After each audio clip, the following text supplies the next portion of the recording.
본 영상은 팟빵 해축팬에서 즐기실 수 있습니다. 네, 2부로 돌아왔습니다. 2부에서는 첼시의 영입 기조에 대해 최근 여러 유명한 셀럽들이 비판적인 발언을 많이 했기 때문에 그것을 주제로 저희가 준비를 해봤습니다. 첼시가 레알 마드리드에게 홈에서도 좀 0대2로 좀 무기력하게 패하면서 올 시즌은 정말 싱겁게 마치게 됐습니다. 이제는 뭐 더 할 수 있는 게 없죠? 이제 뭐 사실 전패를 당해도 강등되지는 않을 것 같긴 하고. 물론 전패되면 근데 강등은 될 겁니다. 그러니까 그럼 전패하면은 네. 강등될 가능성이 분명히 있습니다. 가능성이 네. 없진 않지만 그렇다고 있다고 할 수도 없는. 네. 근데 시즌이 굉장히 애매한 상황이에요. 뭐 그렇다고 이제 위에 올라가서 유럽 대항전을 따낸다? 근데 램파드 밑에서 전승을 할 것 같지가 않습니다. 네. 솔직히 말해서. 제가 매번 말씀드리지만 병규형이 1승 2무 7패를 예상했습니다. 근데 그거 근데- 진짜 따라가고 근데 있어 근데 진짜로. 저 진짜 지금 요즘 소름 돋고 있어요. 지금까지 램파드 오고 나서 전패가 됐죠, 첼시가. 네. 이 정도면 램파드의 전문가다. 진짜 램문가. 램문가. 그러니까 레믹 만점. 거의 뭐 램파드라는 수능이 있다면 여기는 뭐 서울대 네. 의대 정도는 갈 수 네. 있을 정도로. 네. 근데 약간 틀린 점이 있어요, 병규 형. 음. 초반에 1승은 할 것이다라고 했어요. 네. 그러니까 병규 초반에 형이 잘할 약간 거다. 초반에 반짝 어. 약간 지금은 다른가? 이번엔 다른가? 음. 희망을 줄 것이다라고 했는데 그건 좀 아쉽습니다. 사실 저도 좀 기억에 남는 게 램파드가 첼시에 부임을 하고 첫 번째 경기가 아스날일 거예요. 제 기억이 아스날인가요? 맞은가요? 아스날이 네. 맨유거든요. 근데 그 경기를 되게 잘 잡아냈어요. 그래가지고 제가 와 램파드가 진짜 맨사 회원이라고 하는데 정말 똑똑하다 이 사람 역시. 역시 축구는 똑똑한 사람이 잘하는구만 이라고 생각을 했었거든요. 하지만 틀린 얘기였습니다. 전혀 관계가 없죠. 하지만 아니었습니다. 네, 맨유 아니면 아스날이거든요. 이거 한번 찾아보시면 될 것 같아요. 이제 그래서 정말 첼시는 최악의 상황을 맞이하게 됐고 이제 그러다 보니까 뭐 첼시의 레전드라든지 아니면 첼시 현직 선수도 있고요. 그다음에 아르센 벵거 감독까지 이렇게 첼시를 비판하는 좀 인터뷰를 했어요. 지금 저희가 준비한 게 벵거 그리고 드록바 그다음에 티아고 실바의 얘기를 준비를 해봤습니다. 아까 그 초반에 셀럽이라고 언급을 네. 했는데 막 진짜 축구 첼시의 네. 셀럽이네요. 그렇죠. 근데 사실 와, 이건 좀 큰데. 티아고 실바의 나이를 생각해 보면 좀 뭐 현역 선수보다 은퇴 선수에 가깝다고 표현해야 되는 거 아닌가. 네, 기량은 물론 뭐 뛰고 있으니까 현역 선수죠. 그렇죠. 네, 잃을 게 없는 분위기 삽니다. 네.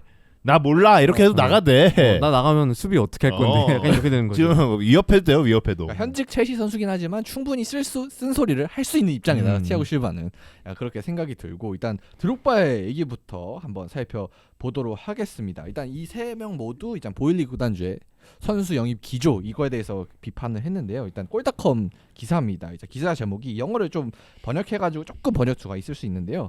난 지금 내 클럽을 인정할 수 없다. 디디에 드록바는 첼시 구단주를 겨냥해 비지능적인 접근 방식을 가지고 있다며 비판. 좀 워딩이 세네요. 네. unintelligence. 네. 와우. 그냥 그러면 이제 이거를 직역해서 번역을 한 건데 어떻게 할까 하다가 멍청한 방식이다. 그러니까 이런 거죠. 비지능적인 거는 조금 순화해서 쓴 거 아니에요? 이 그러니까, 정도면? 그러니까 멍청하다는 거죠. 네. 그러니까 그러니까 지적인 접근이 아니다. 논리적인 접근이 아니다. 그냥 얘 마음에 드네 사야지. 어. 약간 이런 식으로 비판을 한 것 같습니다. 그래서 브록바가 얘기하기를 첼시는 보일 구단주가 이제 인수를 하고 난 후에 지나치게 비대해진 선수단을 만들었고 어린 선수들한테 집중을 했다. 네, 과거 로만도 인수에 많은 역임을 진행했지만 그때는 지능적인 영입이었다. 이렇게 얘기를 했습니다.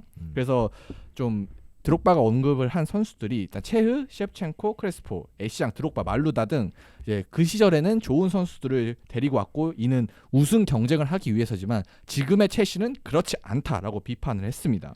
그리고 지금 라커룸에 30명 정도의 선수가 있는데 첼시 스쿼드를 보면은 이렇게 좀 비대해진 스쿼드는 감독이 좀 통제하기가 어렵고 이렇기 때문에 이제 경기를 좀 책임질 수 있고 좀 더 경험이 많은 그런 선수들이 필요하다 이런 얘기를 했습니다. 네. 실제로 라커룸에 자리가 없다라는 루머도 막 맞아요. 돌았거든요. 뭐 제가 잠시 후에 소개를 해드릴 거지만 나 있어요. 티아고 실바 인터뷰에는 지금 너무 8명의 선수가 들어오다 보니까 라커룸에 자리가 없어가지고 좀 자리를 새로 만들었다 이런 얘기가 있더라고요. 어떤 분이 그 첼시 그 스탠포드 브리지 투어를 했는데 거기 라커룸 투어를 했대요. 근데 라커룸에 사람이 너무 많아가지고 라커룸 자리 꽉 차 있고 이제 지금은 장기 부상당한 브로야 선수 있잖아요. 아 자리가 없어졌나요? 그래 브로야 선수 자리가 없고 아. 그 옆에 있는 회복실에 그 유니폼을 놔뒀다. 야 이런 이런 써주셨더라고요. 여러분 야 기분 나쁜데 브루어 입장에서는 브로 입장에서는 아이. 뭐 이제 사실 시즌 아웃 당해서 전력의 네. 자원이니까 그럴 수 있는데 그만큼 지금 첼시 스쿼드가 비대해져 있다 이런 음. 얘기가 되는 것 같아요. 네 맞아요. 좀 생각 없이 영입을 하긴 음. 했습니다. 네. 물론 막 생각이 1도 없었다 이런 정도까지 네. 아니겠지만 아 근데 제가 그러니까 일단 FM을 아는 건 확실합니다. 아 그건 맞습니다. 스쿼드 정리에 그래요, 대한 맞아. 개념이 없는 건 어. 확실합니다. 아니 뭐 100점 만점 주면 저는 한 10점 정도 된다 봐요. 네. 그러니까 사실 스쿼드가 비대해지면 생길 수 있는 문제가 일단 너무 많거든요. 일단은 30명이 있어도 경기 나설 수 있는 건 지금 이제 11명이요. 교체 자원이 늘어나서 16명인데 네. 그래도 14명이 못 뛰어요 경기에. 맞아요. 14명이 못 뛰고 그리고 사실 챔스 등록 명단이나 프리미어리그 명단은 이 선수를 다 채울 수가 없단 말이에요. 일단 챔피언스리그는 이제 25명 네. 정도밖에 못 들어가니까 음. 지금도 이제 첼시 스쿼드에 빠져 있는 선수들이 몇 명 네. 있죠. 아 심지어 마두에케, 바디아실, 오바메양 어. 같은 선수가 빠져 있고 그리고 유소년 선수들이 많이 이탈한다고 하더라고요. 첼시 네. 같은 경우에는 맞아요. 최근에 예전에 이제 첼시가 유소년 선수들이 좀 많이 나와서 그때 약간 미코스는 첼시산 뭐 이런 얘기도 있었잖아요. 맞아요. 램파드 시절에 뭐 그런 얘기가 있었죠. 네. 근데 그 이후로 이제 이렇게 좀 선수들이 많은 영입이 되면서 그래서 이제 어린 선수들이 생각을 한 거죠. 아 이대로 있다가는 난 기회를 못 얻고 탈출이 답이다. 결국 탈출해야겠다. 그래서 많은 여러 클럽으로 탈출했다 이런 얘기가 있더라고요. 토트넘에도 한 선수가 왔어요. 이름을 정확히 잘 모르겠는데 주드 순서벨? 그 네. 선수도 왔었어요. 그래갖고 첼시의 유망주들이 지금 다른 팀으로 가고 있다 이런 얘기 많이 듣고 있어서 지금 악순환이 근데 소튼으로 네. 또 리브라멘토 같은 선수 왔잖아요. 그러니까 그래서 좀 첼시 입장에서는 이렇게 좀 선수단이 비대해지면서 그로 인해 유소년 선수들도 아 이건 자리가 없겠는데 나가야겠는데 이런 생각을 할 수밖에 없게 만드는 악순환이 이루어지는 것 같아요. 그리고 FM 해보신 분들은 알겠지만 리그에서도 막 그런 게 있거든요. 선수를 그냥 넣을 수가 없고 뭐 구단에서 훈련받는 선수, 그냥 홈 잉글랜드에서 5년 훈련받는 이상 선수, 네. 네, 그런 거 넣어야 되거든요. 그러면 이 선수들을 다 넣을 수가 없게 되는 거예요. 은근 결국. 스트레스예요. 네. 은근 스트레스. 이 다이어 같은 애들 하나 있으면 네. 큰일 납니다. 이런 거. 사실 이제 첼시는 그동안 약간 그런 홈그로운이나 이런 거에 대한 걱정이 좀 없었던 구단 중에 하나예요. 이제 맨유나 이런 팀들과 비슷하게 좀 홈그로운 걱정 없는 구조로 흘러가고 있었는데 이렇게 좀 선수들을 좀 많이 사게 되면서 네. 그럼 선수단 등록에 대한 고민을 네. 좀 최근에 좀 많이 하고 있는 것 같습니다. 그렇죠. 그리고 감독 입장에서도 일단 사람이 많아지면 뭐 사실 학교도 마찬가지인데 학교도 네, 반 인원수가 많아지면 담임 선생님이 힘들거든요. 맞아요. 맞아요. 담임 선생님 힘들죠. 아니 예전에 한 60명씩 한 반에 있다 그렇지. 하잖아요. 이거 제가 생각했을 때는 선생님이 분명 60명 이름 다 못 외웠어요. 진짜로 나중에 이제 동창회 갔을 때 진짜 누구지, 쟤는? 너 어디 앉아 있었지? 너 누구지? 이런 경우가 정말 무조건 많다고 있어요. 그랬거든요. 그래서 제가 뭐 교육 쪽에 다니는 친구들이 많아서 좀 물어보니까 요즘은 그 한 교사가 그 학생들을 최대 몇 명까지 다룰 수 있는지에 대해서 이렇게 교육학적으로 좀 접근해 보면 15명이 최대라고 합니다. 그러니까 좋은 케어를 네. 하는데 가장 좋은 방법은 아하. 물론 15명. 이제 선수들을 애한테 비교하는 건 그죠, 조금 뭐. 이제 그렇긴 네. 하지만 그래도 이 프로 선수들이라도 음. 셋시에서 어린 선수들을 많이 영입을 해줬기 때문에 그래서 케어를 더 열심히 해야 되고 그다음에 뭐 1대1 면담도 감독이 해야 되고 그다음에 선수들이 각자 특성이 어떤지 그러니까 축구적인 것뿐만 아니라 개인적인 특성이 어떤지도 다 알아야 되는데 이걸 감독이 이렇게 30명 넘는 선수들을 다 이렇게 관찰하면서 이게 힘들거든요. 맞아요. 그래서 좀 더 세부적으로 나가면 그래서 유럽 같은 경우에는 한 반에 30명 있는 데는 담임 선생님 2명. 근데 30명인데 거의 없고 한 23명 이렇게 한 그런 식으로 2명씩. 운영이 됩니다. 그러면은 뭐 첼시는 세컨 감독을 둬야 되나? 그거 뭐 감독 제2 부감독, 감독. 제2 감독도 하나 제2 필요하다. 감독 로테로 돌리고 이 정도면 거의 진짜 A팀, B팀 나눠야 될 것 네. 같아요. 이 정도 스쿼드가 많으면. 제가 볼 때는 뭐 아니, 11대 11 축구 유소는 친구도 안 불러. 야구단입니까? 보일리가 야구단이 착각한 거 아닐까요, 진짜로? 아 진짜 야구처럼 막 말소 시켰다가 올렸다가 내렸다가 어쨌든 뭐 장난이고요. 드록바의 비판은 충분히 뭐 할 수 있는 멘트다라는 얘기를 들어. 충분히 일반인 입장에서도 생각할 수 있는 그런 비판 같아요.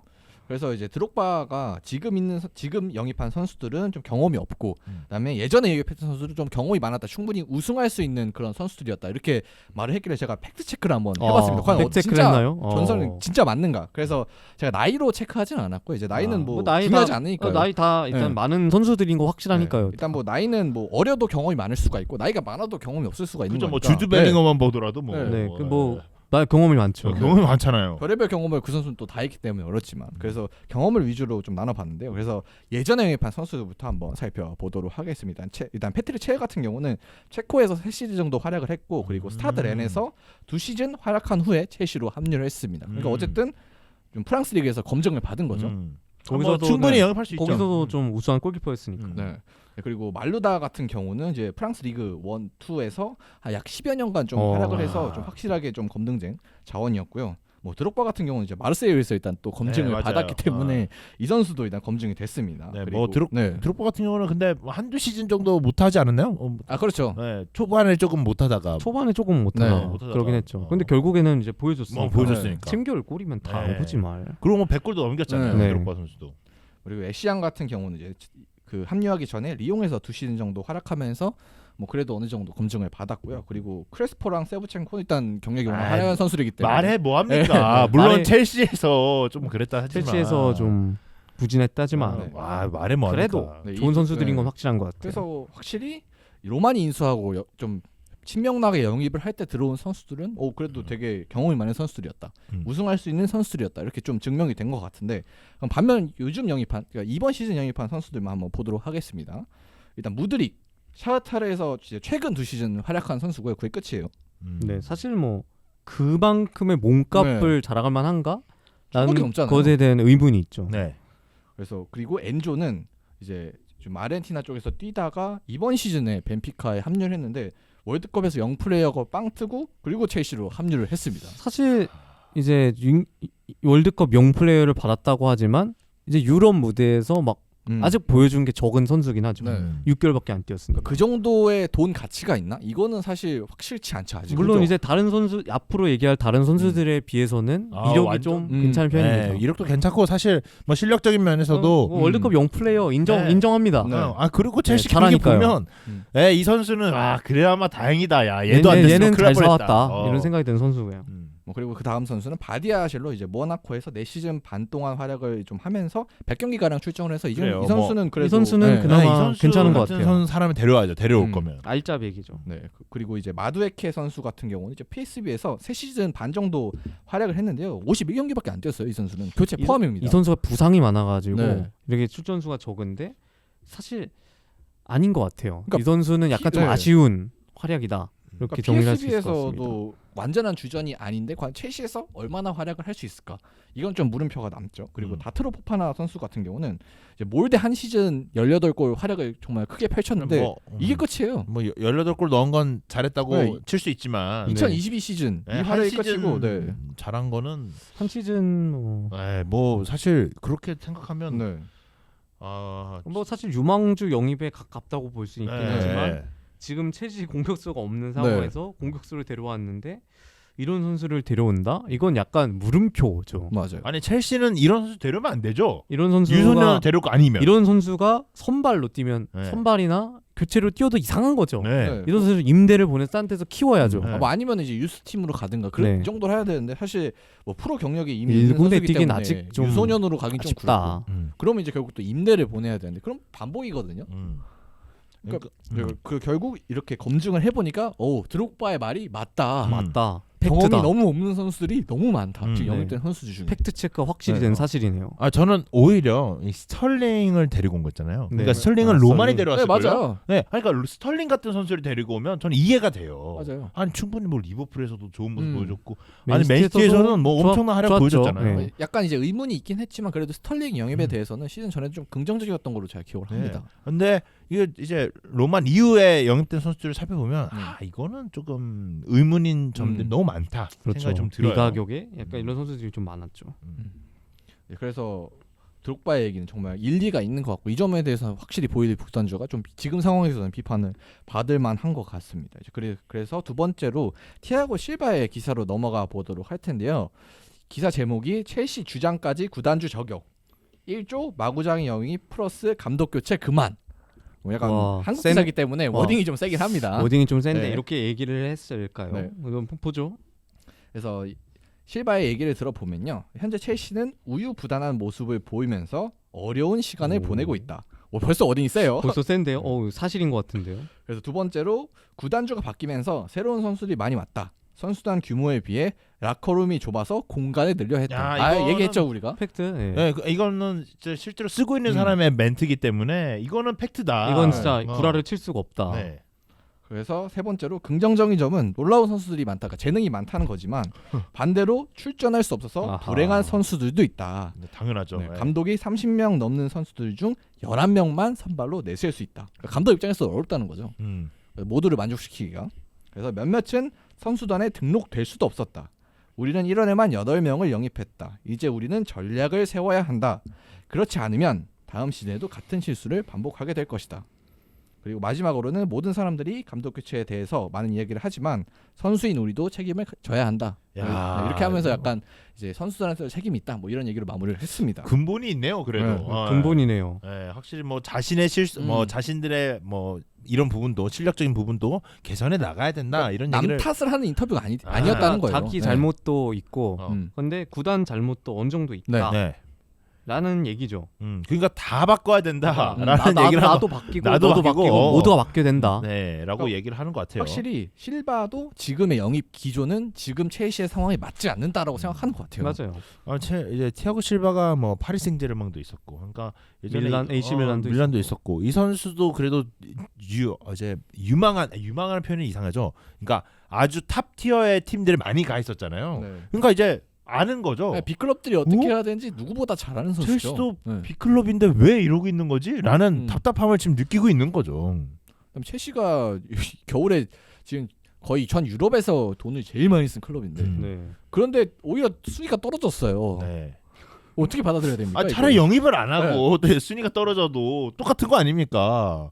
오히려 더 영입 안 했다 노래로 갈 수 있는 거죠. 저희가 맨날 올라온 거 있잖아요. 노영입으로 뭐뭐했습니다. 이런 거. 램파드도 그때 그래서 막 노영입으로 뭐 해서 와 램버지 다음 시즌 램버지 기대됩니다 했다가 했다가 이제 했는데 좀 망했죠. 근데 사실 저는 이렇게 영입하고 떨어지는 게 더 기분 나쁠 것 같은데요. 맞아요. 돈은 네. 돈대로 쓰고. 그러니까 그러니까 다른 팀 팬들이 막 욕은 안 하겠지만 어쨌든 다른 팀 팬들로부터 쟤네는 돈을 저렇게 썼는데 가 되는 거죠. 맞아요. 그러니까 차라리 돈을 안 쓰고 돈을 안 써서 그래. 라고 약간 얘기하면 변명을 할 수 있는데 돈을 많이 쓰고도 이러면 그걸 왜 돈을 그렇게 썼어가 나오잖아요. 오.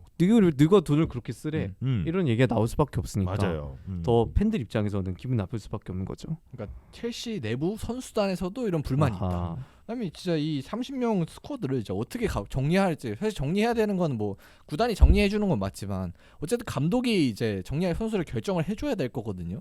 감독 입장에서도 뭐 다음 시즌에 누가 올지는 모르겠습니다만 쉽지 않을 것 같아요. 선수단이 이렇게 비대해졌습니다. 저희가 이제 네. FM을 할 때도 선수단 격리하는 게 이게 굉장히 여간 까다로운 일이 아니거든요. 맞아요. 이게 판다고 또 팔리는 게 아닙니다. 이게 네. 이 선수 막 저희가 막 진짜 소각할 수 있는 것도 아니고 어.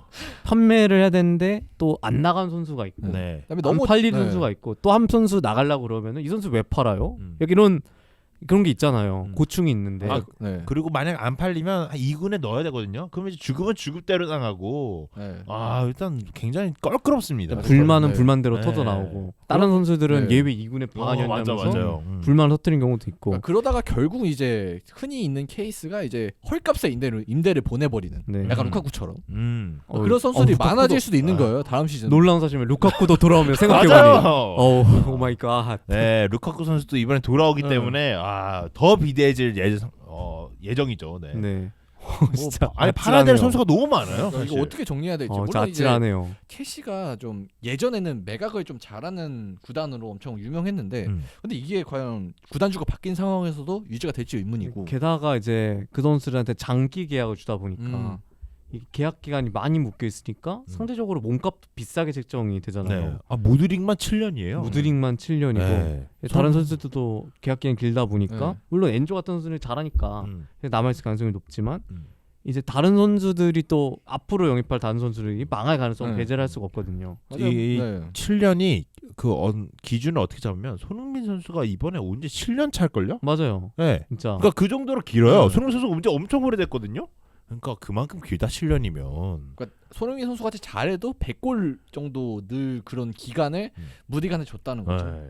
무디를 100골 넣어야 되는 거 아닙니까? 이 정도면? 무드리카는 50골 정도. 리그만 넣을 100골 넣어야 돼. 정도야. 리그만. 쉽지가 않아요, 그게. 뭐 다음에 감독이 와서 혹시나 이제 뭐 이제 무드릭 같은 선수를 안 쓰지 않을 거지만 사실 마음에 안 들 수도 있거든요. 마음에 안 들어서 또 당연히 있죠. 당연히 어. 그 막 이번에 루이스 엔리케 같은 경우에는 물론 지금은 결렬했다는 얘기가 네. 있지만 그러니까 지혜 한번 써보고 싶다. 네. 이런 식으로 감독 개인의 요구가 있을 수 있거든요. 네. 나 얘 사줘. 약간 이런 게 네. 있을 수 있는데 또 그럴 경우에 또 보일리가 어떻게 대처를 할 것인가. 그러니까 지금 상황에서는 매각도 중요하지만 새로운 감독이 오면 동근이 형이 말했듯이 나 이 선수 한번 써보고 싶어라고 네. 해서 사줘라고 하면 그러니까 리빌딩도 해야 되는데 네. 지금 돈을 돈대로 썼는데 리빌딩도 못한 거예요. 네. 결과적으로. 그러니까 지금 입장에서는 그냥 감독한테 우리 못 사줘. 너 이거 맞춰서 써봐라고 해야 되는데 사실 지금 멤버들 보면 그 구성으로 좋은 결과가 나오기가 쉽지가 어려워요. 않잖아요. 그러니까 이 선수들이 다 발전을 해야 될 선수들인데, 네. 그러니까 FM을 따지면 이제 별이 가려져 있는 상황이거든요. 네. 몰라. 히든인데 어. 히든 포텐인데 그러니까 이 선수 중에 누가 얼마나 터질지는 진짜 아무도 모르는 거예요. 좋은 감독이 오면 터질 수 있겠지만 좋은 감독이 오지 않는다면 음. 또 그대로 사장대별이 선수들도 있고. 이런 거 어렵단 말이에요. 이런 거 할 수 없어요. 그래서 정리가 일단 어떻게 될지 다음 시즌 전에 그것도 진짜 엄청 걱정인 상황이니까 이렇게 비데니스 스쿼드가 얼마나 악영향을 미치는지 또 우리가 많이 얘기를 해봤습니다. 그럼 마지막으로 벵거의 이야기로 넘어가 보도록 뱅거지. 할 텐데요. 벵거는 나는 첼시가 걱정된다고 말하고 싶다. 보일리 구단주가 많은 돈을 투자했다는 점에는 동의한다. 하지만 나는 5억 파운드를 한 번에 쓰는 것보다 5년에 걸쳐서 1억 파운드씩 투자하는 것을 선호한다. 그것이 팀을 바꿀 수 있기 역시. 때문이다. 근데 이분 5년에 걸쳐 1억 파운드를 써본 적이 있나요? 일단 제가 생각해도 5년 동안 1억 파운드도 못 쓰신 것 같은데. 네. 안타깝네요. 그거는. 1억 파운드 뱅버지 쓰기 좀 어렵죠. 안타깝네요. 어. 예. 네, 안타깝네요, 뱅버지. 그러니까 나한테 저 5억 파운드가 있었다면 나한테 있었더라면 1억씩 썼을 텐데. 이 5억 이거 참 그죠 맞죠. 않네요. 사실 5억 파운드를 뭐 한 번에 쓰는 게 사실 말도 안 되는 일이죠. 맞아요. 어떻게 쓰죠? 예, 네. 저는 모르겠는데요. 진짜 솔직히 돈을 뿌려도 네. 아니 이게 몇 은바페인데 이게 몇 네이마르인데. 그러니까 네이마르 같은 선수 2명만 영입했어도 네. 상황은 달라졌을 수도 있어요. 맞아요. 네. 그러니까 사실 이 정도 돈이면 진짜로 네이마르 진짜 살 수 있거든요. 돈도 주고. 은바페도 살 걸요? 네. 네. 그러니까 사실 뭐 이렇게 유명한 선수 여러 명 영입하는 것보다 그냥 사실 그렇게 스타 엄청 플레이어 검증된 하나 딱 자원. 사면은 제가 생각했을 때는 딱 첼시 같은 경우는 이렇게 8명의 선수를 사는 것보다 은바페 1명 플러스 한 2천만 원짜리 선수 1명. 그러니까 약간 주축이 되는 선수를 네. 한 명 사고 그런 선수를 사고 이제 그거에 보조 선수들을 사는 방향으로 가야 딱 된다. 드록바의 말이랑 똑같은 거예요. 지금 중심을 잡은 선수가 필요해요. 맞아요. 네. 그러니까 제가 생각했을 때 엔조하고 은바페를 사왔으면 상황이 달라졌다. 은바페가 지금의 첼시에 오려고 할까? 뭐 물론 이제 그건 얘기를 해봐야 어. 되겠 물론 이게 돈이라면 네. 생각이 달라지겠지만 6천억은 쉽지 지금 않을 걸요. 성적은 네. 쉽지 않을 것 같아요. 네. 지금 성적에 첼시로 온다? 이건 좀 뭐 물론 이라는 은바페 선수가 오기는 얘기입니다. 힘들겠지만 6천억을 제시한다. 이거는 좀 그러면은, 다른 의미거든요. 뭐 예를 들어 진짜 네이마르도 올 수도 있었을 오, 거고 진짜. 진짜 그 정도 돈을 투자를 했다면. 네, 뭐 여러 다른 경험 많은 선수들, 좀 확실한 자원들 그런 선수들 중에 영입할 수 있는 선수들이 분명 있었을 거거든요. 그 정도 돈이면 돈이 엄청 많았기 때문에 이런 얘기를 하는 겁니다. 그래서 그것 때문에 엄청 벵거도 걱정을 하고 있고 그다음에 이거에 더해서 이제 벵거 같은 경우는 이번에 레알과의 8강 2차전이 끝난 후에 보일리 구단주가 좀 첼시 라커룸을 방문해서 뭐 연설을 했다. 뭐 이런 기사가 났기 때문에 그거에 대해서도 좀 비판을 좀 남겼습니다. 이거 영상도 있잖아요. 네. 그래서 난 항상 구단주 간섭에 관한 조항을 계약서에 넣었다. 감독 동의 없이 그 누구도 선수 영입을 못하고 누구도 팀에 간섭할 수 없으며 감독이 전적으로 팀을 관리할 책임이 있다는 것을 계약에 명시하는 것이 중요하다고 젊은 감독들에게 계약할 때 조언하곤 했다. 뭐 이렇게 말을 했습니다. 역시 벤버지. 네, 그러니까 좋은 뭐 이거는 답변이십니다. 이제 요즘 이제 시대의 흐름에 맞지 않을 수도 있지만 어쨌든 약간 보일리 같은 경우는 라커룸에 들어갔기 때문에 그건 좀 선을 넘는 게 아닌가. 거름에 네. 들어가서 그렇게 구단주가 얘기를 하는 거는 좀 아니 제가 생각했을 때는 이 구단주가 들어갈 수 있는 일들은 그런 거밖에 없습니다. 이제 보너스를 주기 위해. 그렇죠. 보너스. 우승하고 나서 야. 우승하고 나서 너네 너무 감격스러워. 보너스다. 이런 거 말고는 안 됩니다. 네, 제가 볼 때는. 약간 초상집이 된 상황에 들어가면 안 되죠. 네. 그리고 이제 이런 구단주뿐만 아니라 약간 선수, 그러니까 스텝이 아닌 사람들, 그러니까 단장도 사실 이 라커룸에 들어가기는 좀 부담스럽거든요. 뭐 쉽게 할 수 있는 일이 아니거든요. 특별한 맞아요. 일이 있지 않는 이상. 단장님들도 선수들의 눈치를 보죠. 네. 그 선수들도 단장님의 눈치를 봐야 되기 때문에 서로 만나지 않는 게 서로 관여되지 않는 게 관여되지 않는 게 가장 좋다. 그냥 프런트잖아요. 네. 그다음에 또 서로 구단주 사무- 하면은 이제 프런트에서도 제일 위에 있는 사람이라 이게 단장도 안 가는 자리를. 이거 선수도 되게 부담스러워요. 네. 계약할 때만 보지 뭐 사실 언제 엄청 보겠습니까? 높으신 분이 높으신 분인데 보기 쉽지 않겠죠. 선수도 입장에서. 로만 때 이런 일이 있었나요? 로만 때는 이런 로마 라커룸에 보너스 들어갔다? 주러 오지 않았을까요? 로마는 어. 보너스 주러 오지 어. 않았을까요? 아니야, 아마 한두 번은 있었을 것 같긴 해요. 네. 왜냐면 로마 스타일에 왠지 아니, 들어갔을 것 같아요. 근데, 들어갔을 근데 것 같긴 해. 이렇게 지고 개판 나 있는데 들어갔을까? 그런 그건 생각은 안 드네요. 했을 것 같아. 네. 막 솔직히 감독이 많이 바뀌어서 뒤숭숭한 상황에 음. 그런 상황에서 약간 상황 정리를 위해 들어갔을 가능성은 음, 있지만 이런 식으로는 가지 않았을 것 같다는 생각이 저는 들긴 합니다. 구단주가 이렇게 하는 케이스가 축구에서 본 적이 있나 싶어요. 야구에는 있나요? 저는 사실 야구를 잘 이런 경우는 이 다저스엔 들어가나? 좀 궁금하긴 하네요. 그러니까 다저스에서 다저스 지면 들어가나? 들어가나? 저도 야구 쪽에서도 오늘 구단주가 졌던데. 들어갔다. 아니 제가 생각하는 이제 그러니까 동어 반복이지만 구단주가 이렇게 라커룸에 들어간다는 진짜 보너스 줄 때 말고는 네. 상상을 네. 해본 적이 그냥- 없어요. 그러니까 좋은 상사가 1차 딱 얘기만 하고 빠지는 상사라고 그러잖아요. 카드 주고 빠지는 상사. 그렇게 했으면 좋겠다. 이런 얘기죠. 그러니까 그러다 보니까 뭔가 보일리 구단주가 이렇게 선수 영입에 있어서도 뭔가 마음에 안 드는 그런 영입들을 하고 거기다가 갑자기 야커룸까지 들어가 버리니까 결국은 이제 감독도 이렇게 되면 첼시가 임시 감독까지 합치면 벌써 4번째 감독이에요. 램파드가.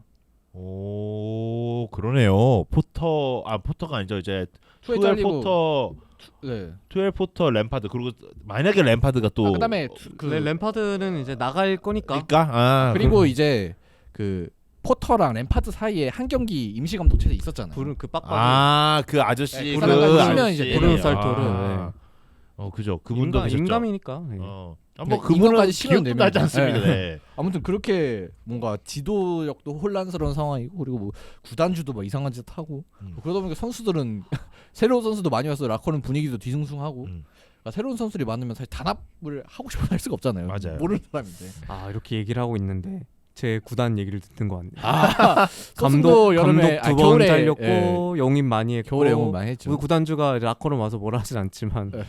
이제 저분이 오실 수가 분위기도 없죠. 뒤숭숭한 것 같고 모르겠습니다. 저는 좀 거기서 좀 더 심해진 케이스가 소튼이에요.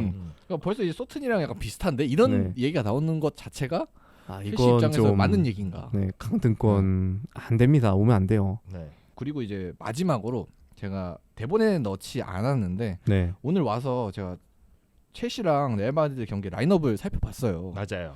근데 이 라인업을 보고 제가 진짜 깜짝 놀랐습니다. 일단은 아니 공격수가 하베르츠밖에 없는데요? 0대1로 지고 있는데 이거 맞나요? 그러니까 제가 뭐죠? 라인업을 딱 보고 그 제가 하는 커뮤니티에 그런 약간 그 거는 게 있어요. 승부 예측을 하는 게 있는데 그냥 레알 마드리드에 넣었어요. 네. 그냥 얘는 비기려고 나왔구나. 램파드는 그냥 머릿속에 비겼다 도르를 수상할 생각밖에 없구나. 그래서 선발 라인업에 이렇게 박았구나. 바로 그냥 넣었어요. 일단은 램파드가 현재 4번째 경기일 거예요. 네. 이번 경기에서 4번째가 맞을 네 거예요. 번째. 그러니까 4패니까 4번째 경기 맞죠? 네. 맞죠. 근데 램파드가 그 이전 경기 4번의 경기랑 아마 포메이션 다 다를 거예요. 선수는 같이 네 맞아요. 뛸지 몰라도 정확히 파악은 안 포메이션이 해봤는데 선수도 다 달라요. 아마 지금 베스트 11 조합 못 찾은 것 같아요. 일단 4경기 동안은. 근데 일단 그동안 감독들이 베스트 11 조합을 못 찾았으니까 아직도 못 찾는다 이런 거는 신뢰가 네. 될 수 있는데 이제 이 경기를 잡아야 되는데 게다가 홈이기도 하고 근데 이런 라인업을 들고 나왔다는 거는 그냥 나는 그냥 나 좆됐어 나 그 항복 선언할래 이런 거와 비슷한 것 같아요. 아니 저 라인업 보고 충격 받아서 에버리지 포지션까지 살펴봤어요. 아니 이선 공격수로 캉테랑 갤러거가 이게 말이 됩니까? 그거 진짜 웃긴 거 캉테 오른쪽 윙어 아니에요? 진짜로 그 에버리지 포지션 보니까 대충 거기 있어요. 왜냐면 캉테가 왜 제가 몇 거기냐고. 장면을 봤는데 캉테가 크로스를 올리고 있더라고요. 그래서 뭐야 왜 제가 거기서 크로스를 올리지? 라는 생각을 했었거든요. 물론 캉테가 뭐 아니 뭐 상황에 네. 따라 올릴 수는 있죠. 네, 근데 뭐, 그 자리에 네. 서는 게 이상하잖아요. 아니 그 또 상황에 지고 따라 있는데. 캉테를 왜 올리냐고. 아니 진짜 대단한 아니, 뭐하는 양반이지. 네, 일단 뭐 갤러거 나온 거에 대해서도 얘기가 좀 있는 네. 것 같고 전체적으로 지금 뭐 펠릭스가 폼이 좋은 편인데 그래도 뭐 갤러거 나왔다 뭐 이런 얘기도 좀 있는 것 같고 지금 상황이 조금 첼시 많이 안 좋습니다. 제가 볼 때는. 조금 많이가 아니에요. 제가 봤을 때 안 좋아요. 그냥. 네, 많이 안 최악이에요. 좋습니다. 네. 지금 수많은 제가 봤을 때 음. 수많은 첼시 팬들이 축구를 그만 보기 시작했거든요. 네. 근데 사실 이런 경기 보고 있으면 이게 열불 나거든. 아니 음. 지금 윙백에 윙어를 투입해도 모자랄 판에 네. 네. 이게 말이 됩니까? 아니 맞아요. 캉테셔 윙에서 크로스나 올리고 있고. 네. 아니 그 지금 뭐 하는 거지? 그 캉테가 뭐 크로스 올리는 거 제가 무슨 본 적이 거의 없는 것 같은데 어제 경기에서 처음 봤습니다. 제가 기억에 어제 그냥 물론 나올 수 있죠. 네. 근데 그게 이제 2대 0으로 팀이 이겨야 되는 상황에서 음. 나올 수 있는 전술이라는 게 굉장히 좀 아닌 것 같습니다. 빨리 램파드는 솔직히 하루 빨리 끝났으면 좋겠네요. 네. 제가 알기로는 첼시 팬은. 에버튼 시절 때부터 해가지고 첼시 네. 지금까지 해서 램파드가 정확한 거 아닙니다. 17경기 무승일걸요? 오 맞아요. 그런가요? 무승인가 오. 아니면 뭐 10몇 경기 지금 무승인가 그럴 거예요. 네. 어쨌든 그렇게 흐름이 좀 좋지 않아서 이제 병규 형이 아마도 맞는 말을 하시고 맞는 말을 하신 게 아닌가. 1승을 못 맞추지 않을까요? 차라리. 와, 진짜 1승도 못 하나? 1승을 못 근데 진짜 맞춰서 와, 예. 야, 이러고 그러니까- 이제 거의 강대권 언저리 가고 그럼 어떡하지? 근데 진짜? 이러다가 갑자기 1승 이상한 데서 터질 수도 있거든요. 맞아. 갑자기 고춧가루를 막, 딱. 진짜 고춧가루 딱 막 갑자기 막 상위권 경쟁에서 이겨버리는 거죠. 갑자기. 뭐 그럴 수도 있고. 그럼 진짜 재수가 없는. 근데 어쨌든 이렇게 첼시가 영입 기조의 불안함으로 인해서 팀 상황이 안 좋은데 거기다가 이제 감독 대행으로 온 사람이 이렇게 주까지 쓰고 있으니까 이러면 진짜 첼시가 남은 경기에서 진짜 한 경기라도 이길 수 있을까? 이렇게 진짜 의문이 드는 것 같습니다. 첼시가 놀랍게도 아직 맨시티, 아스날, 와. 맨유, 뉴캐슬 이런 팀들과의 경기가 남아 있기 때문에 오히려 이 팀이 캐스팅 보트를 줬다라고 할 수 맞아요. 있어요. 이 팀이 갑자기 각성하는 날에 어떻게 될지 모르거든요. 저희 예전에도 계속 다뤘는데 한 여러 번 말했어요. 첼시가 챔스의 결정권자다. 아 근데 라는 그 첼시는 가지 않는데 이 팀이 갑자기 빡겜을 하면은 내가 주인이야. 그러니까 비겨서 고춧가루를 음. 뿌릴 수 있는 거죠. 충분히. 이럴 때일수록 뭐 우리가 마지막 질문으로 첼시의 이 사태를 수습하기 위해 어떻게 해야 되냐 이랬는데 답은 뻔하죠. 일단 빨리 팔아야죠. 그리고 감독을 데려오고 네. 팔아야죠. 솔직히 감독 데려오는 게 먼저입니다. 네, 진짜. 뭐 감독을 데려오고 팔아야죠. 이거 되게 단순하게 가야 된다 처분. 생각하거든요. 저는. 일단은 저는 뭐든지 일이 복잡하게 꼬여 있으면 단순하게 해야 됩니다. 가장 기본적인 일이 제일 힘들더라도 단순하게 가야 돼요. 일단 감독 데려와야죠. 감독 데려오고 그냥 팔 거야. 그냥 이거는 이미 손해 봤어. 어쩔 수 없어. 팔아야 돼. 팍팍팍 팔아. 그리고 그때 스쿼드 맞춰. 거기다가 이제 감독 새로 왔으니까 한두 명 사줘야 될 거 아니야. 한두 명 또 사줘. 그 정도에 한 28명이서 아니면 한 28명이 기본이니까 한 28명 맞춰줘요. 26명에서 28명. 그 정도만 해도 일단은 성공이다. 저는 거기다가 더 얹어서 아까 이제 얘기하신 것 중에 그 정말 진짜 얘는 진짜 망하지 않을 선수 하나를 딱 사고 그다음에 거기에 좀 보수자를 맞춰주는 방향으로 그런 식으로 좀 구단 운영이 이루어져야지 이렇게 이건 너무 분산 투자거든요. 맞아요. 그래가지고 이런 물론 분산 투자가 안전빵이라고 하지만 이제 이거는 근데 7년 동안 근데 분한 이게- 투자라나요? 아니, 투자를 한데 얘네가 사람이지 음. 진짜 그런 물건이 아니잖아요. 네. 사람인지. 아니 그리고 저는 이 정도면 분산 투자 아닌 것 같아요. 맞아요. 이거는 돈을 너무 분산- 많이 적게 아니, 분산 분산 투자 투자에 뭐 아니에요. 1,000억 아니, 넘는 선수를 8천억 그래.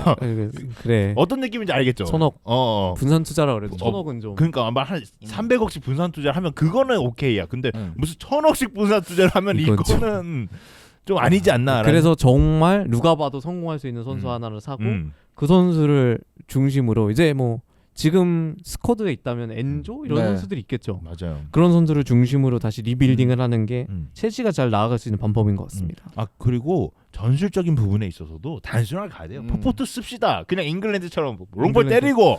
우리 램파드 감독님이 하시던데 그냥 탁 롱볼은 램파드 근데 감독님 포포트에서- 때리시기 때문에 네, 롱볼 때리면 근데 공격수가 없어서. 네, 지금 경수가 없어서 그럼 골이 문제입니까? 안 먹히는 게 더 중요하지라는 생각도 저는 두줄 수비 드는데 그냥 쉽게 그냥 두 줄 수비 해버려 차라리. 첼시가 어쩌다 그렇게 아니 뭐 갤러거 써가지고 좀 애매하고 뭐 하자는 거야 지금. 뭐 캉테가 크로스 올리고 이런 것보단 낫잖아요 차라리. 어쨌든 그냥 새로운 감독이 빨리 와서 그냥 첼시를 누가 살려주길 구원할 수밖에 없는 것 같습니다. 네, 맞아요. 이제 첼시의 다음 경기가 이제 주말에는 맨유 경기 있었는데 좀 밀렸고 취소됐고요. 네, 그다음에 그 다음 경기가 브렌트포드와의 홈 경기인데요. 다음 주 주중에 있습니다. 근데 요즘 브렌트포드가 많이 흔들려요. 네. 부상자도 좀 있고. 근데 많이 흔들렸다 그래도 첼시보다 많이 흔들리겠죠. 그건 아닙니다. 기본 전제는 그건 아니죠. 그런 팀은 없습니다. 첼시 골망보단 많이 안 흔들렸습니다. 근데 오히려 좀 괜찮네. 브렌트포드 같은 팀이면 괜찮을 수 있을 것 같아요. 네. 제가 볼 때는. 다음 경기에는 진짜 첼시가 승점을 따내야 되지 않을까. 혹시나 만약에 진짜 전패하는 다음 거야. 경기에서 진다면 진짜로 뭐 첼시 이거 강등각 가나 뭐 이런 얘기도 해야 될지도 몰라요. 대행에 대행을 써야 될 수 네. 있을 정도로. 그 대행의 대행 얘기하시면은 제가 예전에 성남 팬을 지금도 하고 있지만 해서 아는데 성남이 예전에 대행의 대행까지 가서 강등된 적이 있습니다. 정말 대행의 대행은 조심해야 됩니다. 일어나선 안 된 사태예요. 대행의 대행은 위험하죠. 진짜 네. 위험합니다. 그 정도로 팀이 막장화가 됐다는 걸 보여주거든요. 그러니까 감독 대행의 대행은 정말 감독의 후보를 생각하지 못했다는 건데 그건 안 됩니다. 최악이세요, 진짜. 그래서 첼시가 워낙 최악의 상황이고 그러다 보니까 여러 가지 비판이 있었기 때문에 저희가 얘기를 나눠봤는데 저희가 이렇게 얘기가 엄청 많이 술술 나올 정도로 첼시가 심각한 상황인데 그래도 첼시도 프리미어리그에서 정말 빅클럽 중에 하나고 팬분들도 많이 계시거든요. 그렇기 때문에 진짜 이것보다는 좀 올라와줬으면 하는 바람이 있습니다. 모든 팀이 축구 잘하면 네. 좋아요. 그러니까 저희 입장 엄청 좋죠. 그동안 이제 빅6 팀들이 좀 많이 부진했던 사례가 있긴 하지만 이번 첼시의 부진은 좀 그와는 좀 다른 느낌인 것 같아요. 뭔가 이번에 제대로 사태를 수습하지 않으면은 그 다음 시즌 농사도 걱정될 정도로 이제 예전에 이제 첼시가 좀 무리뉴 그때도 이제 좀 강등권 내려앉으면서 힘든 시기가 있긴 했지만 그 다음 시즌에 바로 우승을 이뤘잖아요. 이제 그런 식으로 수습이 이루어져야 되는데 이번 좀 사태를 보면은 그게 수습이 될까? 싶기도 하고 또 다른 경쟁자들도 워낙 세기 때문에 이번에 좀 좋은 감독과 좀 많은 리빌딩이 이루어지면서 첼시가 사태를 빨리 수습했으면 좋겠습니다. 한 2년에서 3년 정도 바라보고 수습을 해야 됩니다. 지금 수습 시즌이지 제가 볼 때는 뭐 다른 거 하려고 하면 안 돼요. 네. 그래서 첼시가 이렇게 힘든 상황이 좀 올라왔으면 좋겠다는 바람을 얘기를 하면서 저희는 이만 물러가도록 하겠습니다. 감사합니다. 감사합니다. 감사합니다.